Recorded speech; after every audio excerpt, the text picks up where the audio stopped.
السلام علیکم ورحمۃ اللہ وبرکاتہ۔ آج کا موضوع یونس علیہ السلام کے مچھلی کے پیٹ میں جانے کا واقعہ ہے۔ ادھر حضرت یونس علیہ السلام بستی سے باہر انتظار میں تھے کہ اب اس قوم پر عذاب نازل ہوگا۔ ان کی توبہ و استغفار کا حال ان کو معلوم نہ تھا۔ جب عذاب ٹل گیا تو ان کو فکر ہوئی کہ مجھے جھوٹا قرار دیا جائے گا، کیونکہ میں نے اعلان کیا تھا کہ 3 دن کے اندر عذاب آ جائے گا۔ اس قوم میں قانون یہ تھا کہ جس شخص کا جھوٹ معلوم ہو وہ اپنے کلام پر کوئی شہادت نہ پیش کرے تو اس کو قتل کر دیا جاتا تھا۔ یونس معصوم ہیں، مگر انسانی فطرت اور طبیعت سے جدا نہیں ہوتی۔ اس وقت یونس علیہ السلام کو طبعی طور پر یہ خیال آیا کہ میں نے بحکم الہی اعلان کیا تھا اور اب میں اعلان کی وجہ سے جھوٹا قرار دیا جاؤں گا۔ اپنی جگہ واپس جاؤں تو کس منہ سے جاؤں اور قوم کے قانون کے مطابق گردن زنی بنوں۔ اس رنج و غم اور پریشانی کے عالم میں اس شہر سے نکل جانے کا ارادہ کر چکے اور چل دیے، یہاں تک کہ بحر روم کے کنارے پر پہنچ گئے۔ وہاں ایک کشتی دیکھی جس پر لوگ سوار ہو رہے تھے۔ یونس علیہ السلام کو ان لوگوں نے پہچان لیا اور بغیر کرائے کے سوار کر لیا۔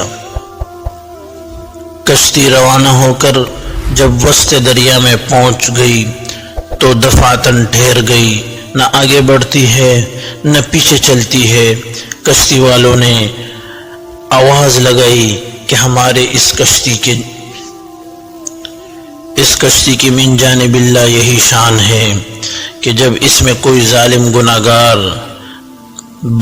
بھاگا ہوا غلام سوار ہو جاتا ہے تو یہ کشتی خود بخود رک جاتی ہے۔ اس آدمی کو ظاہر کر دینا چاہیے تاکہ ایک آدمی کی وجہ سے سب پر مصیبت نہ آ جائے۔ حضرت یونس علیہ السلام بول اٹھے کہ وہ بھاگا ہوا غلام گناہگار میں ہوں، کیونکہ اپنے شہر سے غائب ہو کر کشتی میں سوار ہونا ایک طبعی خوف کی وجہ سے تھا، بِإِذْنِ الہی نہ تھا۔ اس بغیر اذن کے اس طرف آنے کو حضرت یونس علیہ السلام کی پیغمبرانہ شان نے ایک گناہ قرار دیا کہ پیغمبر کی کوئی نقل و حرکت بلا اذن کے نہ ہونی چاہیے تھی۔ اس لیے فرمایا کہ مجھے دریا میں ڈال دو تو تم سب اس عذاب سے بچ جاؤ گے۔ کشتی والے اس پر تیار نہ ہوئے، بلکہ انہوں نے قرآن اندازی کی تاکہ قرآن میں جس کا نام نکل آئے اس کو دریا میں ڈال دیا جائے۔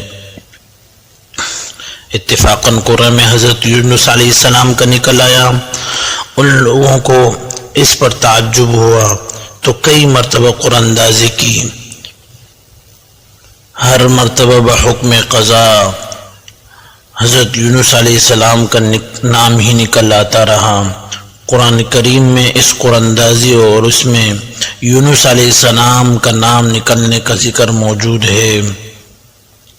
یونس علیہ السلام کے ساتھ حق تعالیٰ کا یہ معاملہ ان کے مخصوص پیغمبرانہ مقام کی وجہ سے تھا، اگر کہ انہوں نے اللہ کے کسی حکم کے خلاف ورزی نہیں کی تھی جس کو گناہ اور معصیت کہا جاتا ہے، اور کسی پیغمبر سے اس کا امکان نہیں کیونکہ وہ معصوم ہوتے ہیں، لیکن پیغمبر کے مقام بلندی کے مناسب نہ تھا کہ محض خوف طبعی سے کسی جگہ بغیر اذن خداوندی منتقل ہو جائے۔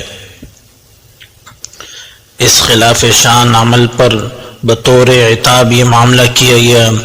ایک طرف قرآن میں نام نکل کر دریا میں ڈالے جانے کا سامان ہو رہا ہے، دوسری طرف ایک بہت بڑی مچھلی بحکم خداوندی کشتی کے قریب منہ پھیلائے ہوئی لگی ہوئی تھی کہ دریا میں آئیں تو ان کو اپنے پیٹ میں جگہ دے، جس کو حق تعالی نے پہلے سے حکم دے رکھا تھا کہ یونس علیہ السلام کا جسم جو تیرے پیٹ کے اندر رکھا جائے گا یہ تیری غذا نہیں بلکہ ہم نے تیرے پیٹ کو ان کا مسکن دعا کو قبول فرما لیا۔ یونس علیہ السلام صحیح و سالم یونس علیہ السلام کو دریا کے کنارے سے نکال ڈالا۔